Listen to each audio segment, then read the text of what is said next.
Okay. So as again, if this is your first day starting it, try to wrap it up today if you can. If you can't, like it's impossible, that's fine. Just come in maybe after school, before school, during study hall. I want to try to get it wrapped up as soon as possible if this is your first day kind of starting it. So I don't want to stretch it out 3 days. So, okay, let's go through the instructions here. Cassie, here you go. Make sure I have your practice guide too. Alright, I'm going to read the instructions. It's the same as yesterday, just so everyone has a chance to make sure that they're answering it all the way through with, you know, what you can expect. Property sheet, make sure you're using it for number 1. You have to simplify to prove that the left and the right side are equal. Okay, so obviously you're going to want to work with that left side.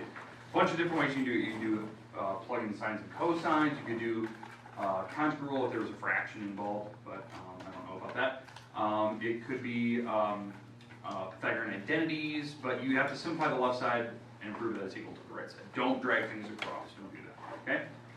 Number 2, you want to try to simplify this problem down until it gets down to a single answer. It could be a fraction. It could be a number. It could be a single trig function. It's going to be something simple, not as complicated as it looks right there. It's using the same rules, like plug in sines and cosines, do the cont'd rule if you could, do the Pythagorean identities if you can, that type of thing. Okay. But again, it's going to be something simple. Okay? 3 and 4, you have to use the sum and difference formulas. So find those in your property sheet. You got to use those. I don't care if you add or subtract, but you got to know what formula you're using, what your numbers are, and the numbers have to come from your property sheet, the unit circle. Okay, that's your hint. Number 4, before I start that problem, I convert that back to degrees. That might help you out. 5, I'm giving you the sum and difference formula there. I'm giving you the sum and difference formula, so you can probably find that property or that formula on your property sheet. I want to know what the original problem should have been. So this is like the right side of the sum and difference formula. I want the left side, and then you can simplify it. And you can get my final answer. The final answer for number 5 should be like a fraction or a number, okay? Because that's what I want. Some people can like evaluate that thing as it sits. It takes a while, but I would go back to the left side of that formula to simplify it. Hopefully you know what I'm talking about there. Let's see, number 6. Draw the triangle. Find the missing wall. Make sure you're drawing the triangle in the right quadrant, right?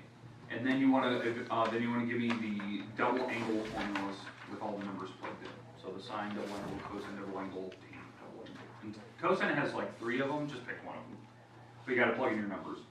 If there's no like square roots, you can like go down simple. If there's radicals, just leave it. So that's kind of the thing. Number 6. I don't know if there's radical. I don't know if it works out nice and pretty or not. So number 7. I'm giving you the double angle formula there that you can recognize it from your property sheet. I want to know what the left side of the formula should have been on number 7, like what the original problem should have started as, and then you can evaluate it. It should be like a number or a fraction. Should be easy. Number 8, you have to solve that thing using the half angle formula. I don't know if you're using sine, cosine, tangent, but whatever one you're doing the half angle formula for that thing. You have to evaluate it. I want to know what the final answer is. If there's radicals in that problem, fine, just plug the numbers in. It'll be easy. Number 9, you have to draw the triangle. Find the missing wall, make sure it's in the right quadrant.